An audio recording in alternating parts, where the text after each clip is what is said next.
பிள்ளையானுக்கு மறுக்கப்படும் சட்ட உதவி பின்னணியில் அரசாங்கத்தின் சூழ்ச்சி. தேர்தலில் திசை காட்டிய நிலை இதுதான். ரணில் பகிரங்கம். மக்கள் விரும்பும் நாடாக இலங்கை அன்ற தரப்பு உறுதி. சாரதிகளுக்கு எதிராக சட்ட நடவடிக்கை. புதிய பாப்பரசர் யார் வெளிவர தொடங்கியுள்ள ஊகங்கள். 4 மாதங்களில் தங்கத்தின் விலையில் ஏற்பட்ட அதிகரிப்பு.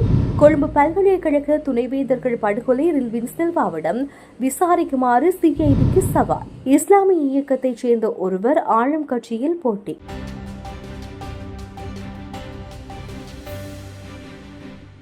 தடுப்பு காவலில் உள்ள முன்னாள் ராஜாங்க அமைச்சர் பிள்ளையானினும் சிவனேசதுரை சந்திரகாதனை யாரையும் சந்திக்க விடாமல் செய்வதன் பின்னணியில் அரசாங்கத்தின் முக்கிய சூழ்ச்சி இருப்பதாக சட்டத்தரணி உதயன் கம்பன்வில தெரிவித்துள்ளார். பிபித்ரு ஹெலோருமைய கட்சி தலைமையகத்தில் நேற்று நடைபெற்ற ஊடகவியலாளர் சந்திப்பில் அவர் இவ்வாறு கூறினார். 21ஆம் தேதிக்கு முன்னர் ஜனாதிபதி ஏதாவது வெளிப்படுத்தலை மேற்கொள்வார் என்று அனைவரும் காத்திருந்தனர். அந்த வெளிப்பாடு ஏப்ரல் 21 அன்று செய்யப்பட்டதா முடியவில்லை. அது அரசாங்கத்தின் மற்றொரு மீறப்பட்ட வாக்குறுதியாகும். பிள்ளையான் தடுப்பு காவலில் உத்தரவின் கீழ் தடுத்து வைக்கப்பட்டிருந்த போது அவர் அளித்த வாக்குமூலங்களின் அடிப்படையில் அவரை மூளையாக செயற்பட்டார் என்று அறிவிக்க அரசாங்கம் திட்டமிட்டிருந்தது. அதனால்தான் பிள்ளையான் கைது செய்யப்பட்டு யாரும் பேச அனுமதிக்கப்படவில்லை. அதனால்தான் பிள்ளையானுக்கு சட்ட உதவி பெற வாய்ப்பு வழங்கப்படவில்லை. அதனால்தான் பிள்ளையான் கைதுக்கான காரணத்தை கூற மறுத்தது. அரசியலமைப்பு மீறியது. அதற்கிடையில் ஈஸ்டர் ஞாயிறு தாக்குதலுக்காகத்தான் பிள்ளையான் கைது செய்யப்பட்டதாக ஜனாதிபதி கூறினார். ஆனால் தொழில்துறை அமைச்சர் இது ஈஸ்டர் ஞாயிறு தாக்குதலை பற்றியது அல்ல, மாறாக ஒரு பேராசிரியர் காணாமல் போனது பற்றியது என்று கூறினார்.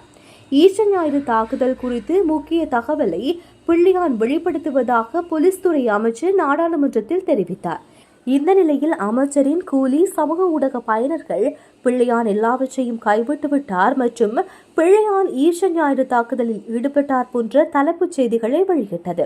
அதேபோல திசை காட்டியை ஆதரிக்கும் மக்களுடன் ஊடக மாநாடுகளை நடத்துவதன் மூலமாக இந்த கருத்து சமூகத்தில் பரப்பப்பட்டது என சாடியுள்ளார். இந்த ஆண்டு நடைபெறும் உள்ளூராட்சி மன்ற தேர்தலில் திசை காட்டி கட்சிக்கு பல இடங்களில் பெரும்பான்மை கிடைக்காது என முன்னாள் ஜனாதிபதி ரணில் விக்ரமசிங்க தெரிவித்துள்ளார். ஸ்ரீகத்தாவில் உள்ள ஐக்கிய தேசிய கட்சி தலைமையகத்தில் இடம்பெற்ற கூட்டம் ஒன்றில் அவர் இந்த விடயத்தை குறிப்பிட்டுள்ளார். திசை காட்டி வெற்றி பெறும் என நினைக்குமாக இருந்தால் அது நடக்காது என ரணில் கூறியுள்ளார். அதன்போது மேலும் கருத்து தெரிவித்த ரணில் திசை காட்டிக்கு பல இடங்களில் பெரும்பான்மை கிடைக்காது. அந்த பெரும்பான்மையை சேகரித்து அதிகாரத்தை பெறுவதற்கு நாங்கள் பார்க்கின்றோம்.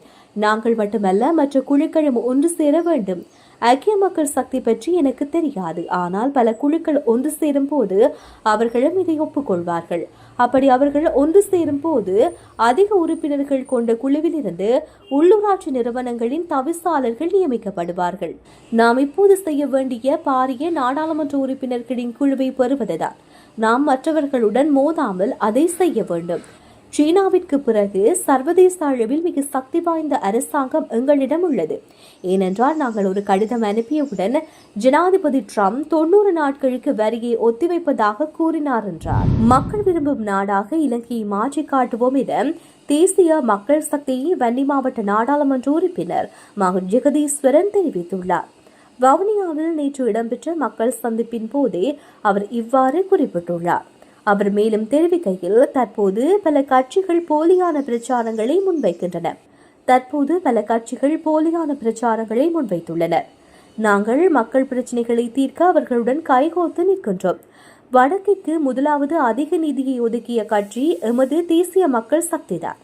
அந்த கட்சி தமிழ் மக்களையும் கவனிக்கின்றது. கடந்த காலங்களில் வெற்றி பெற்ற அமைச்சர்கள், நாடாளுமன்ற உறுப்பினர்களை நீங்கள் சந்திப்பதாக இருந்தால் எவ்வளவு சிரமப்பட்டிருப்பீர்கள் என்பது உங்களுக்கு தெரியும். ஆனால் இன்று அப்படி இல்லை. மிக விரைவில் உங்கள் வீடு தோறும் நாம் வருவோம். உங்கள் பிரச்சனைகளை கேட்போம், அதனை தீர்த்து வைப்போம். போலியான பிரச்சாரங்களை நம்பி ஏமாறாதீர்கள் என கூறியுள்ளார். வாகன விதிமீறல்களை செய்த 4000க்கும் மேற்பட்ட வாகன சாரதிகளுக்கு எதிராக சட்ட நடவடிக்கை எடுக்கப்பட்டுள்ளதாக போலீசார் தெரிவித்துள்ளனர். கொழும்பு நகரை சுற்றியுள்ள சிசிடிவி கேமராக்கள் மூலம் பதிவான காட்சிகளை அடிப்படையாக இவ்வாறு நடவடிக்கை எடுக்கப்பட்டுள்ளது. கொழும்பு நகரை சுற்றியுள்ள சிசிடிவி கேமரா மூலம் பதிவு செய்யப்பட்ட காட்சிகளின் அடிப்படையில் இவ்வாறு நடவடிக்கை எடுக்கப்பட்டுள்ளது. அதன்படி குறித்த வாகன சாரதிகளின் வீடுகளுக்கு அவர்கள் செய்த வாகன விதிமீறல்கள் தொடர்பான அதன்படி குறித்த வாகன சாரதிகளின் வீடுகளுக்கு அவர்கள் செய்த வாகன விதிமீறல் தொடர்பாக அறிவிக்கப்பட்டு சட்ட நடவடிக்கை எடுக்கப்பட்டுள்ளதாக போலீசார் சுட்டிக்காட்டியுள்ளனர். கடந்த ஆண்டு பிப்ரவரி மாதம் 1ஆம் தேதி முதல் கொழும்பு நகரை சுற்றி அமைக்கப்பட்டுள்ள சிசிடிவி கேமரா மூலம் வாகன விதிமீறல்கள் கண்டறியப்பட்டு இந்த திட்டம் ஆரம்பிக்கப்பட்டுள்ளது. அதன்படி ஏப்ரல் மாதம் 20ஆம் தேதி வரையிலான காலப்பகுதியில் வீதி விதிமுறைகளை மீறிய 4048 வாகன சாரதிகளுக்கு எதிராக அபராதம் அல்லது நீதிமன்ற நடவடிக்கை எடுக்கப்பட்டுள்ளதாக போலீசார் குறிப்பிட்டுள்ளனர். மேலும் இந்த திட்டத்தின் கீழ் உரிய முறையில் உரிமை மாற்றப்படாத 241 வாகனங்களுக்கு எதிராக சட்ட நடவடிக்கை எடுக்கப்பட்டுள்ளதாக போலீசார் தெரிவித்துள்ளனர். வாகனம் விற்பனை செய்யப்படும் போது உரிமை மாற்றம் கட்டாயமாக செய்ய வேண்டும் என போலீஸ் ஊடக பேச்சாளர் குறிப்பிட்டுள்ளார். பாப்பரசர் பிரான்சிஸின் மரணத்துடன் உலகில் உள்ள ரோமன் கத்தோலிக்கர்கள் அவருக்கு பிறகு யார் பாப்பரசராக வருவார் என்ற ஊகத்தை வெளியிட ஆரம்பித்துள்ளனர். பிரான்சிஸ் பாப்பரசராக இருந்தபோது வழங்கப்பட்ட கர்தினால் நியமனங்களின் தன்மையை கருத்தில் கொண்டு அடுத்த பாப்பரசர் மீண்டும் ஒருமுறை ஐரோப்பியர் அல்லாதவராக இருப்பார் என்று எதிர்பார்க்கப்படுகின்றது. அதன்படி பிரான்சிஸை போலவே அவர் திருச்சபையின் பழமைவாத பிரிவை எதிர்க்கும் மற்றும் ஒரு முற்போக்கானவராக இருப்பார் என்று சிலர் எதிர்பார்த்துள்ளனர். இருப்பினும் பிரான்சிஸ் அடக்கம் செய்யப்பட்டதுடன் நடைபெறும் தேர்தல் செயல்முறை மிகவும் ரகசியமானது. அத்துடன் சிஸ்டன் செப்பலின் புகைப்போக்கில் இருந்து வெளியேறும் வெள்ளை புகை புனித பாப்பரசர் தேர்ந்தெடுக்கப்பட்டதை உலகுக்கு தெரிவிக்கும் வரை எந்த தகவலும் உறுதியானதாக இருக்காது. ஒரு பாப்பரசர் இறந்தாலோ அல்லது பதவி விலகினாலோ 9 வயதுக்குட்பட்ட கர்தினால்கள் கிட்டத்தட்ட 1.4 பில்லியன் உறுப்பினர்களை கொண்ட ரோமன் கத்தோலிக்க திருச்சபையின் புதிய தலைவரை தேர்ந்தெடுத்தல் ஒரு ரகசிய மாநாட்டில் பங்கேற்பார்கள். இந்த நிலையில் கர்தினால்கள் எதிர்வரும் நாட்களில் ரோமுக்கு வர தொடங்கிய பிறகு மாநாட்டின் திகதியை நிர்ணயிப்பார்கள். 2025 ஏப்ரல் 21ஆம் தேதிப்படி உலகெங்கிலும் மொத்தம் 252 கர்தினால்கள் உள்ளனர். கர்தினால்கள் உருவாக்கப்படுகின்றார்கள். அங்கு அவர்களுக்கு ஒரு மோதிரம், ஒரு சதுர தொப்பி வழங்கப்படுகின்றது. அவர்கள் பாப்பரசருக்கு விசுவாசமாக இருப்பதாக உறுதியளிக்கின்றார்கள். இலங்கையில் தங்கத்தின் விலை இந்த வருடத்தில் 4 மாதத்தில் 60,000 ரூபாய் வரை அதிகரித்துள்ளதாக தேசிய ரத்தினக்கல் ஆபரணங்கள் அதிகார சபை தெரிவித்துள்ளது. அத்துடன் இந்த ஆண்டு இறுதிக்குள் உலக சந்தையில் 1 அவுன்ஸ் தங்கத்தின் விலை சுமார் 4,000 அமெரிக்க டாலர்களாக உயரக்கூடும் சபை சுட்டிக்காட்டியுள்ளது. குறித்த விடயங்களை தேசிய ரத்தினக்கல் ஆபரண அதிகார சபையின் உதவி பணிப்பாளர் இந்திக்க பண்டார தெரிவித்துள்ளார். அவர் தொடர்ந்தும் கருத்து தெரிவிக்கையில், அமெரிக்க ஜனாதிபதி டொனால்ட் ட்ரம்பின் வரி கொள்கை கடந்த வாரத்தில் மட்டும் தங்கத்தின் விலையை சுமார் 15,000 ரூபாவாக அதிகரிக்க வைத்தது. இந்த வருடத்தின் 4 மாதத்தில் 60,000 ரூபாய் வரை தங்கத்தின் விலை அதிகரிப்பதற்கு பிரதான காரணமாக உலக சந்தையில் தங்கத்தின் விலையில் ஏற்பட்ட அதிகரிப்பு என அவர் கூறியுள்ளார். இதனால் ஒரு வார கால பகுதியில் மட்டும் தங்கத்தில் பாரியளவு அதிகரித்துள்ளதாக அவர் சுட்டிக்காட்டியுள்ளார்.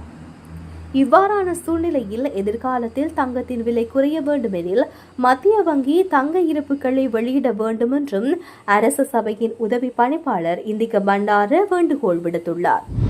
டிசம்பர் 2006 கிழக்கு பல்கலைக்கழக துணைவேந்தர் பேராசிரியர் எஸ். ரவீந்திரநாத் காணாமல் போனது தொடர்பாக பிள்ளையான் எனப்படும் சிவனேசதுரை சந்திரகாந்தன் சமீபத்தில் கைது செய்யப்பட்டதை பற்றி கருத்து தெரிவித்த முன்னாள் அமைச்சர் பாட்டாளி சம்பிக்க ரணவக்க குற்றப்புலனாய்வு திணைக்களம் இந்த வழக்கை நிரூபிக்கும் பொறுப்பை வலியுறுத்தியுள்ளது.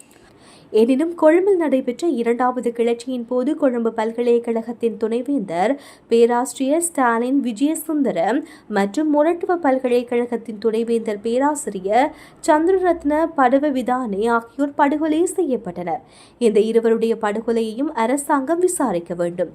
அந்த கொலைகள் குறித்து ஜேவிபியின் பொதுச் செயலாளர் ரில்வின் சில்வாவிடம் விசாரிக்குமாறு சிஐடிக்கு அவர் சவால் விடுத்துள்ளார். அத்துடன் ஜனாதிபதி அன்ருகுமார திசாநாயக்க மீது கடுமையான தேர்தல் சட்ட மீறல்கள் தொடர்பாக பதிவு செய்யப்பட்ட குறிப்பிட்ட முறைப்பாடுகள் மீது தேர்தல் ஆணைக்குழு நடவடிக்கை எடுக்க தவறிவிட்டதாக ஐக்கிய குடியரசு முன்னணியின் தலைவரும் முன்னாள் அமைச்சருமான பாட்டாளி சம்பிக்க ரணவக்க குற்றம் சாட்டியுள்ளார்.